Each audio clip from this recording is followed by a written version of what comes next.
सुप्रभात। जोहार। जोहार।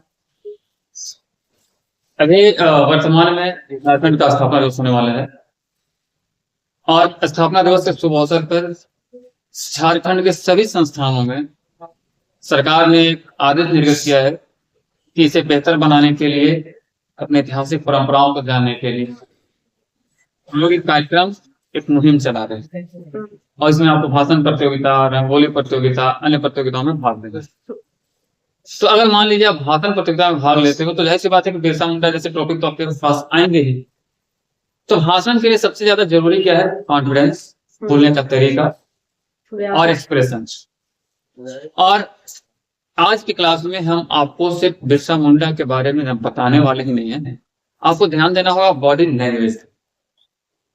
क्योंकि अगर आप पढ़ाई हो, खेल का मैदान हो, प्रतियोगिता हो, कहीं भी जाते हो और अगर पार्टिसिपेट करते हो तो विनेबिलिटी की पॉसिबिलिटी जो है ज्यादा होना चाहिए, मैक्सिमम होना चाहिए, जीत का चांस ज्यादा होना चाहिए। और अगर नहीं करते तो आपको करना चाहिए, क्योंकि करने से पहले ही हार मान लेना ये आपकी कमजोरी को दर्शाता है और करके हार मान लेना ये भी आपको कमजोरी दर्शाता है। तो सबसे पहले है बिरसा मुंडा। तो बिरसा मुंडा झारखंड के भगवान, उनको धरती आबा, एक आदिवासी परिवार, मुंडा परिवार में जन्मा एक मासूम सा सीधा सा बच्चा जो 25 साल की उम्र में ही वीरगति को प्राप्त कर लेता है। तो जन्म से 25 साल की उम्र तक आज के बच्चे एक नौकरी नहीं ले पाते हैं, एक डिग्री नहीं ले पाते हैं और वो भगवान बन गया। जाहिर सी बात है कि उनके जीवन में कुछ न कुछ तो हुआ और उन्होंने जीवन में कुछ न कुछ किया होगा और उससे आपको सीखने की जरूरत है। चलिए शुरू करते हैं। भगवान बिरसा मुंडा का जन्म से लेकर आबा बनने तक का सफर। बिरसा मुंडा क्या कहता है? धरती आबा। तो जन्म से लेकर धरती आबा बनने तक का सफर को शुरू कर। और बिरसा मुंडा जी का जन्म होता है 15 नवंबर 1875। जन्म कब होता है? 15 नवंबर 1875। 15 नवंबर 1875 को जन्म होता है। और आपको जानकारी के लिए मैं बता दूं कि उनके जन्म दिवस पर ही झारखंड की स्थापना हुई और हम लोग झारखंड का स्थापना दिवस मनाते। 15 नवंबर ही झारखंड का। उनका जन्म कहाँ होता है? वर्तमान के झारखंड में के रांची में एक गांव है छोटा सा जिसका नाम है उलिहादू। बिरसा मुंडा का जन्म होता है उलिहादू, रांची। और वे मुंडा जनजाति से आते थे। तो मुंडा जनजाति के लोग जो होते हैं वो प्रकृति के पूजक होते हैं, नेचर का पूजा करते हैं और वो सरल स्वभाव के होते हैं।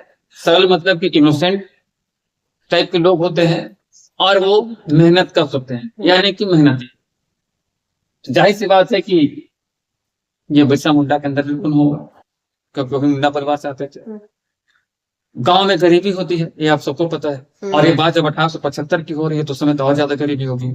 तो गांव गरीबी, सीमित साधन, रिसोर्स जो थे वो एक लिमिट थे और जंगल पर ही जीवन निर्भर। तो 1875 के आसपास की जो घटनाएं हैं उसमें ये है कि गांव का साधन जो था, रिसोर्स जो था वो काफी सीमित था और पूरा गांव जो था वो जंगलों पर निर्भर होता। जंगल से ही खेती, लकड़ी कटाई जो भी चीजें थी सब जंगल पे निर्भर। जीवन पूरा आधारित था जंगल पे। जंगल पे आधारित। और अगर बात बिरसा मुंडा की जाए तो बचपन से ही वो जिज्ञासु थे, यानी कि कुछ चीजों की जानने की इच्छा उनकी। क्या थे? तो वो चप्पल थे। चप्पल मतलब ये चपलता मतलब तेज, ठीक है। चप्पल मतलब तेज। तो जिज्ञासु थे, चप्पल थे और तेज, यानी कि वो बुद्धिमान। उसको लोग क्या बोलते हैं? नॉटी बॉय, नटखट। तो नटखट बच्चे अक्सर तेज होते हैं, तो ये उनकी खासियत से, ठीक है। अब बात की जाए तो उनकी आवाज और उनकी वाणी उनका विशेष आकर्षण। उनकी जो आवाज थी उसमें मधुरता थी और जो बोलते थे वो भी मधुर बोलते थे। और ये खासियत क्या थी कि वो बांसुरी बजाने में निपुण थे। वो बांसुरी बहुत ही अच्छे से बजा लेते। ठीक है। हाँ। और अगर उनकी प्राइमरी एजुकेशन की बात की जाए, प्रारंभिक शिक्षा की बात की जाए, तो जर्मन मिशन स्कूल में उनकी पढ़ाई, और जब वो स्कूल जाते हैं तो उनको कुछ नई चीजें सीखने को मिलती हैं, जैसे इंग्लिश, हिंदी, मैथ, संस्कृत। इन चीजों से जंगलों में कोई वास्ता नहीं था, लेकिन जैसे वो मिशनरी स्कूल में जाते हैं तो उनके 4 अन्य भाषाओं से, सब्जेक्ट से उनकी रुचि मिलती है। लेकिन जैसे जैसे मिशनरी के साथ संपर्क बढ़ता है तो वो उनको भड़का, तो उनको ये लगता है कि आदिवासी संस्कृति जो है इस पर बाहरी प्रभाव पड़ रहा है, आदिवासी संस्कृति पर बाहरी प्रभाव बढ़ रहा है। तो उनका ये मानना था कि शिक्षा तो जरूरी है, शिक्षा जो है ये जरूरी है, पढ़ना जरूरी है कि नहीं है, लेकिन अपनी जड़ों को काटना ये एक कारण इसका हो सकता है। आजकल क्या है कि जितने पढ़े लिखे लोग हो रहे हैं, एकल परिवार की संख्या उतनी बढ़ती जा रही है। पहले के लोग कम पढ़े लिखे थे तो संयुक्त परिवार होता था, दादा दादी, नाना नानी, पापा पापी, चाचा चाची, मम्मी मामा सब एक साथ रहते थे, संयुक्त परिवार, ज्वाइंट फैमिली। आज क्या है कि पढ़े लिखे है तो बेटियां पापा का बात नहीं मान रही है, मम्मी का बात नहीं मान रही, टीचर का बात नहीं मान रही, फ्रेंड अगर कुछ बोल दिया तो मुंह फुला ले रही। सेम कंडीशन बेटों के साथ भी है। आजकल गंधर्व विवाह का प्रचलन बढ़ रहा है, पिशाच विवाह का प्रचलन बढ़ रहा है, राक्षस विवाह का प्रचलन बढ़ रहा है। तो कहने का मतलब ये कारण क्या है, कहीं ना कहीं एजुकेशन, और एजुकेशन का मतलब भी वो अधूरा एजुकेशन है। अगर आप ज्यादा पढ़ लोगे ना तो आपके अंदर शालीनता आ जाएगा। जो कम पढ़े लिखे लोग होते हैं वो आवेशी होते हैं, जो ज्यादा आपको आक्रामक दिखेंगे उनके अंदर ज्ञान की कमी। तो बिरसा मुंडा का भी यही मानना था कि शिक्षा जरूरी है, लेकिन शिक्षा के चलते अपनी जड़ें खत्म हो जाएं तो ये गड़बड़ है। उनको ये लगा कि जो मिशनरीज आए हैं वो हमारे जड़ों को काट रहे हैं, बर्बाद कर रहे हैं, वो उनको अपने धर्म में कन्वर्ट करने के लिए फोर्स कर रहे हैं। हाँ, आपको 1857 की जब क्रांति बढ़े तो उसमें कारण ये था कि वहां पे धर्म परिवर्तन की बात चल रही थी। तो ये चीजें, ये missionary school, German mission school जो था जहाँ से पढ़े थे, वहां उनको एहसास हुआ जब वो हिंदी, अंग्रेजी, गणित और संस्कृत पढ़ने गए। उसके बाद उन्होंने अपने समाज की आंतरिक समस्याओं को समझा। तो इस एक्चुअली गाँव में या जंगलों में समाज की आंतरिक समस्याएं क्या होती है? सबसे बड़ा समस्या है अंधविश्वास। हाँ, अंधविश्वास, नशा, या फिर अगर आपकी तबीयत खराब हो गई, अगर आप गांव से बिलोंग करते हो तो डॉक्टर से पहले आपको ओझा जी के पास ले जाया जाए, और दवाई से, कैप्सूल से पहले आपको दवाई के कैप्सूल से पहले आपको कैप्सूल टाइप का जो ताबीज होता है वो पहनाया जाए। अच्छा, ताबीज। मतलब अगर ताबीज पहनने से लोगों की बीमारी ठीक हो जाती तो इतने पैसे लगा के रात दिन पढ़ के एमबीबीएस करने की जरूरत क्या थी? तो आपको ये कराया, लेकिन ये कहाँ कराया जाता है? गाँव में, जंगलों में, अनपढ़ लोगों के। तो अंधविश्वास सबसे बड़ा समस्या, सबसे बड़ा अंधविश्वास है। अब जैसे जो बच्चे साल भर नहीं पढ़ते हैं, उनका अंधविश्वास क्या है कि परीक्षा के दिन सुबह सुबह खुदा को याद कर ले, ईश्वर को याद कर ले तो पास हो जाएंगे। हे सरस्वती माता, कुछ नहीं, बढ़िया से एग्जाम दिवा दीजिएगा, क्लास में कम से कम मास्टर खड़ूस ना हो और तनी चीटिंग करने का मौका देते। तो भाई वो टीचर अपना ड्यूटी करेगा ना। हाँ। सरस्वती माँ उसको क्या बोलेंगे कि जो मेहनत नहीं किया उसको पास करवा दो, जो पढ़ता है उसको फिर करवा दो। गॉड है भी, गॉड तो है, तो गॉड क्या करेंगे? जस्टिस करेंगे ना, जो पढ़ेगा उसको मिलेगा। तो उनको लगा कि सबसे बड़ा समस्या जो है वो है अंधविश्वास। दूसरा बड़ा समस्या है गांव के लोग में नशा का प्रचलन बहुत तेजी से, खास करके आदिवासी समाज में हड़िया पॉपुलर चीज, हड़िया तो नशा। उसके बाद आपसी झगड़े, बर्बादी का कारण क्या है किसी का? आपसी झगड़े। जैसे हमारे यहाँ के 4 बच्चे हैं तो चारों के चारों लड़ते रहे, आपसे में लड़ते रहे। हाँ, तो ये चीज बिरसा मुंडा को पता था, हमको पता है। हाँ, हमको पता है। उसके बाद है साफ सफाई की कमी। हाँ, यहाँ भी आप लोग इतने हैं ना, वर्तमान में जो दिख रहा है, स्नान खाली साया करके आएंगे, नहाए ना हो, स्नान नहीं कियो। स्नान का मतलब होता है कि नहाने के बाद चंदन का तिलक लगाना। अच्छा, नंदिनी भी स्नान किया ऐसे, देखिए परिवर्तन आ रहा है, देखिए लगातार 4-5 दिन से हम लोग रिपोर्ट कर रहे हैं, तो आज परिवर्तन 1 से 2 हो गए हैं। तो कहने का मतलब है साफ सफाई की कमी, और सबसे बड़ा इंटरनल प्रॉब्लम जो था वो था एकता की। ये चीजें बिरसा मुंडा को समझ में आ गई। एकता की कमी। क्या क्या समस्या था? अंधविश्वास, अंधविश्वास, नशा, शिक्षा, स्वच्छता और एकता की कमी। करेक्ट। इसके बाद उन्होंने आवाज उठाया, और आवाज उठाने के बाद कहा कि जागो, सीखो और संगठित हो जाओ। विवेकानंद ने कहा था उठो, जागो और तब तक आगे बढ़ते रहो जब तक लक्ष्य प्राप्ति न हो जाए। लेकिन बिरसा मुंडा ने क्या कहा, ये डायलॉग अक्सर आपको यूपीएससी और जेपीएससी एग्जाम में टैगलाइन के साथ पूछे जाते हैं। और अगर अभी 15 नवंबर स्थापना दिवस है और कोई भी एग्जाम में पार्टिसिपेट कर रहे हो, तो ये क्वेश्चन आ सकता है। क्या पूछा जाता है कि बिरसा मुंडा का मुख्य कथन क्या था? या जागो, सीखो और संगठित हो जाओ, किसका कहा गया? तो बिरसा मुंडा ने कहा कि जागो यानी कि अंधविश्वास से निकलो, सीखो, पढ़ो लिखो और यूनाइट रहो, संगठित रहो, लड़ो मत आपस में। और ये चीजें आज भी सबको अपने अंदर संग्रहित करने की जरूरत है। और इसके बाद बिरसा मुंडा चपल जिज्ञासु बच्चे से अचानक सामाजिक गुरु के रूप में उभर जाते हैं, और उस इलाके के लोग इनको अपना गुरु मानने लगते हैं। और जब गुरु के रूप में प्रसिद्ध होते हैं तो एक और लगता है स्नान करते हैं, चंदन का टीका भी दिखा। चलिए संख्या 3 हुई स्नान करने वाली। तो इसके बाद इस दौर में एक नई धार्मिक चेतना की इन्होंने स्थापना की। इन्होंने एक नया धार्मिक चेतना का स्थापना किया और इसे कहा गया बिरसाइत पंथ। जैसे सम्राट अशोक ने धम्म नीति बनाया था, किसी ने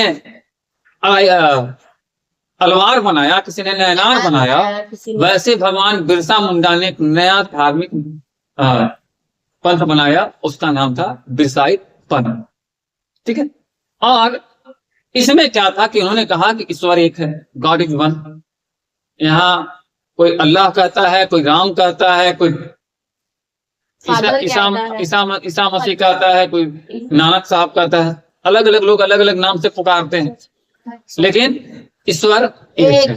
तो ईश्वर एक है तो आप भी एक हो जाओ भाई, आप आपस में धन के नाम पर मत लड़ो। ये बिरसा मुंडा ने कहा। उसने क्या कहा कि सरल जीवन जियो, दिखावा से घंटा नहीं होना है। अगर आपके अंदर गुण है तो आपकी पूजा होगी। नया नया स्वेटर पहन के हम आ जाएंगे तो मेरा कोई रिकॉर्ड करेगा क्या? भले से ताड़ेगा, अरे सुंदर लग रहा है, ठीक है, लेकिन उससे आपका कुछ नहीं है। तो जीवन जो है वो सरल होना चाहिए, यानी कि सबके साथ सरलता से पेश आइए। नहीं तो मान के बगल में कुछ बैठा हुआ है, नया स्वेटर रहता है, ऐसे समझते रहे। तो सरल जीवन होना चाहिए। सरल जीवन का मतलब कि आप किसी से मिलो तो उसको ये ना लगे कि आपके अंदर दिखावा है, एटीट्यूड है, घमंड है, इस टाइप। ठीक है, यानी कि इगोइस्टिक नहीं होना। आपकी सरलता ऐसी हो कि आप कहीं जाओ तो वहां पे घुल मिल जाओ। दूध अगर पानी से मिल जाता है ना, वैसे मिल जाओ, पता ना चले कि पानी का रंग क्या है। और उन्होंने कहा कि प्रकृति का सम्मान करो। क्या करो? प्रकृति का सम्मान। और इस चीज का जब वो प्रचार करना शुरू किए तो गुरु से वो बन गए भगवान। यानी कि इसी वक्त से उनको उपाधि मिली भगवान बिरसा या धरती आवा।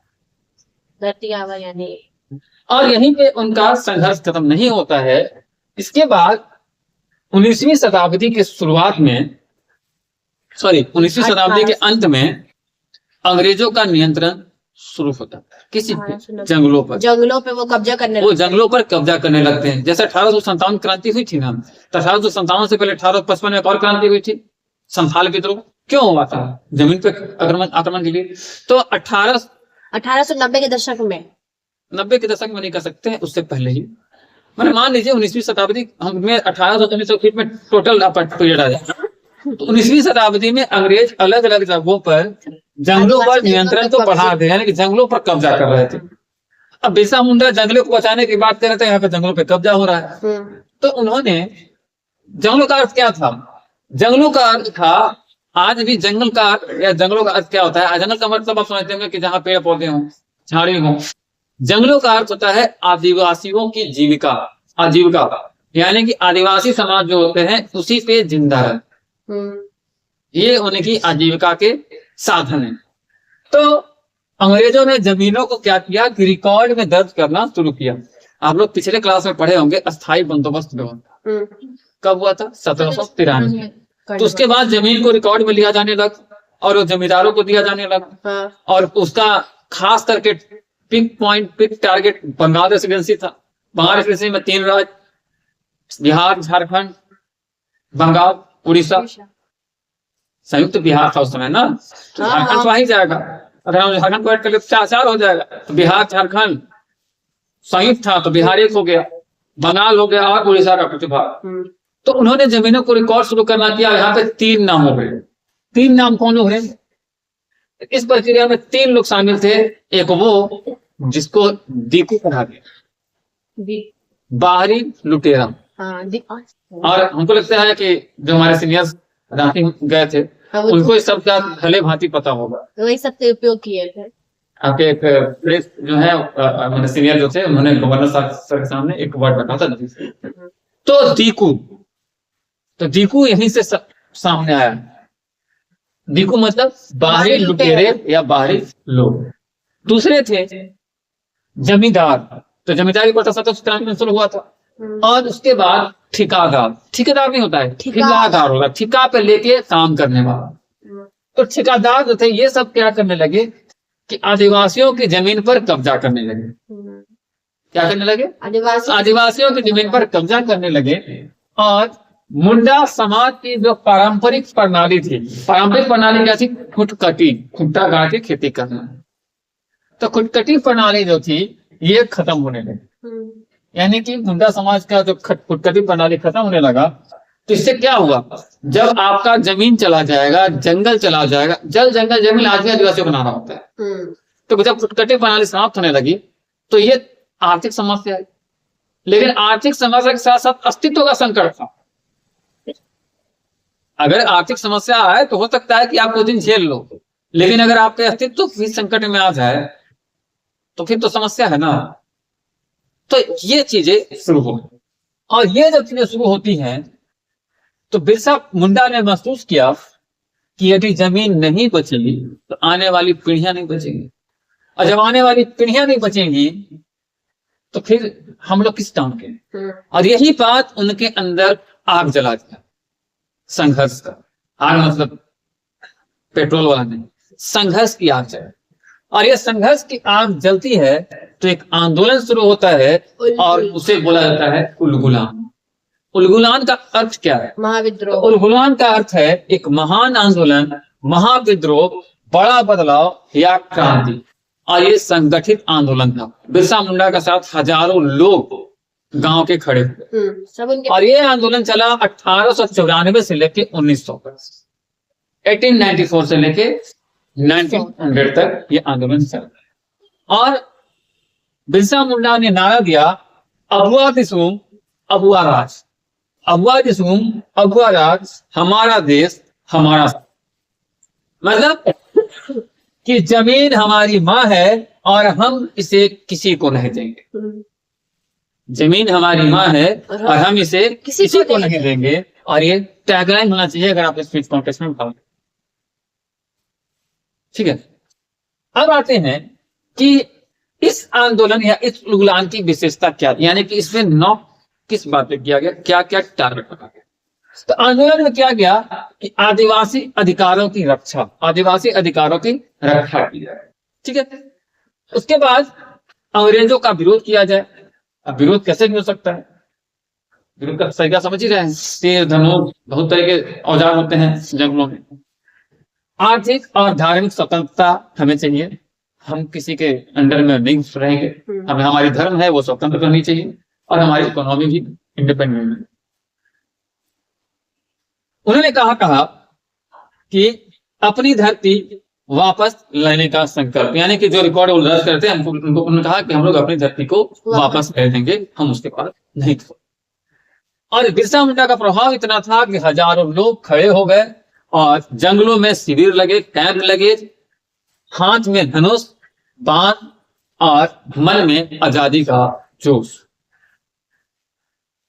और इसमें बहुत सारी घटनाएं घटी, जिसमें तिल संघर्ष, दुमारी पहाड़ी की लड़ाई और बिरसा मुंडा के गांव गांव तक संदेश को पहुंचाना।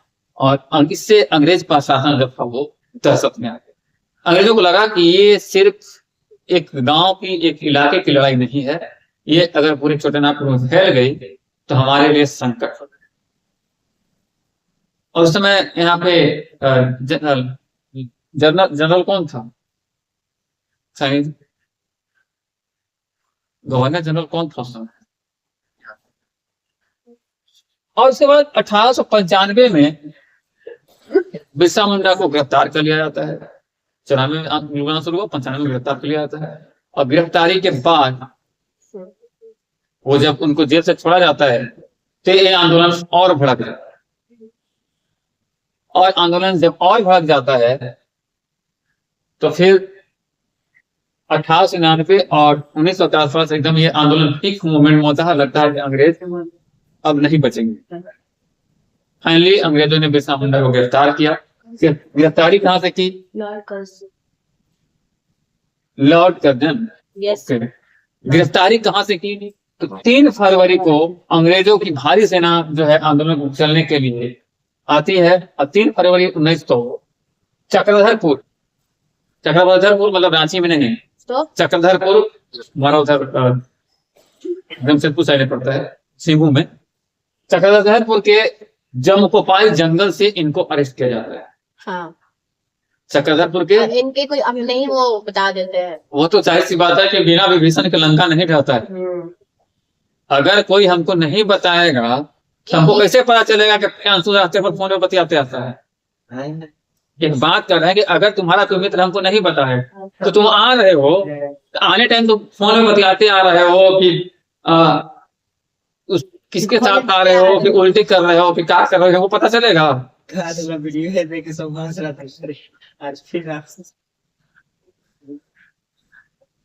तो कहने का मतलब है, तो देखो तुम मुस्कुरा रहे थे कल, तुम्हारे अंदर लड्डू के जाकर छन फूट रहा सब। तो कहने का मतलब है कि देखो, अगर घर का विभीषण नहीं होता तो रावण की हत्या होती नहीं। अगर वो स्वतंत्रता जो अंग्रेजों की एंट्री हुई उसमें कौन एंट्री करवाया? सिराजुद्दौला मिर्जा। हाँ, मीर जाफर अगर नहीं होता तो सिराजुद्दौला की हार नहीं होती, अंग्रेजों की एंट्री नहीं होती। तो आज तक जितने स्वतंत्रता सेनानी की शहादत हुई है या जितने अच्छे लोगों की मृत्यु हुई है, जयचंद नहीं होता तो नहीं मरते पृथ्वीराज। तो बिना जयचंद के पृथ्वीराज चौहान नहीं जाते, बिना विभीषण के रावण की हत्या नहीं होती, बिना मीर जाफर जैसे लोगों के ये नहीं होते, अंग्रेज की एंट्री नहीं होती। और बिना किसी मित्र के प्रियांशु, चांदनी, शबनम, खुशबू, स्वाति, नंदिनी, नेहा, सानिया, संजू, केपी का पोल नहीं खुलता। अपने लोग जब तक ना हो तब तक आपका पोल नहीं खुलेगा। आपका पोल एकदम आपका जो क्लोज होगा वही खुलेगा। अब स्वाति के बारे में कुछ जानना होगा तो नंदिनी ही बता सकती है, जो साथ में रहती है।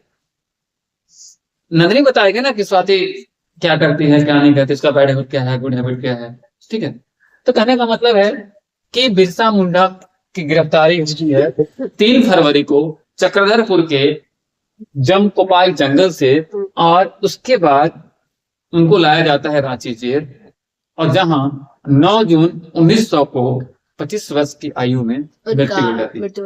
मृत्यु के कारणों का पता नहीं चल पाया, लेकिन 2 कारण अभी भी सामने आता है। ये कारण कि ब्रिटिश सरकार उनको धीरे धीरे कुछ दवाई देकर धीरे धीरे मार रहे हैं। और लोगों का मानना है क्योंकि स्वाभाविक मृत्यु हो गई। अब एक योद्धा का 25 साल के कम उम्र में स्वाभाविक मृत्यु तो वो एक बहुत ही डाइजेस्ट नहीं होता है। हाँ, फांसी दी नहीं गई तो ऐसा लगता है कि कोई पॉइजन के साथ धीरे धीरे उनको दिया गया, देके उनको मारा गया या फिर ताकि ये आंदोलन रुक जाए। लेकिन ऐसा होता नहीं है, और उनकी मृत्यु के बाद भी बहुत बृहद तौर पर झारखंड में आंदोलन फैलता है संयुक्त बिहार का। और इसका परिणाम ये होता है कि CNT जैसे कानून अंग्रेजों को बनाने होगा। छोटा नागपुर काश्तकारी अधिनियम, जो जमीन से जुड़े हुए कानून है। जैसे एसपीटी बना था संथाल विद्रोह के बाद, वैसे बिरसा मुंडा के मृत्यु के बाद सीएनटी का निर्माण। और इसके बाद झारखंड का स्थापना भी बिरसा मुंडा के जन्मदिन के अवसर पर ही होता है, 15 नवंबर 2000। और अगर आप झारखंड में ही नहीं, दुनिया के बहुत जगह पे जाइएगा तो बिरसा मुंडा जी के नाम पे यूनिवर्सिटी मिलेंगे बने हुए, कॉलेज के ऑडिटोरियम बने हुए मिलेंगे, स्टेडियम मिलेंगे, पार्क मिलेंगे, संग्रहालय मिलेंगे और हवाई अड्डा। रांची का हवाई अड्डा भी बिरसा मुंडा के नाम पे ही है। तो ऐसे बहुत सारी चीज मिलेंगे। आपको अगर वीडियो अच्छा लगा हो तो लाइक शेयर सब्सक्राइब कमेंट जरूर करें। जोहार।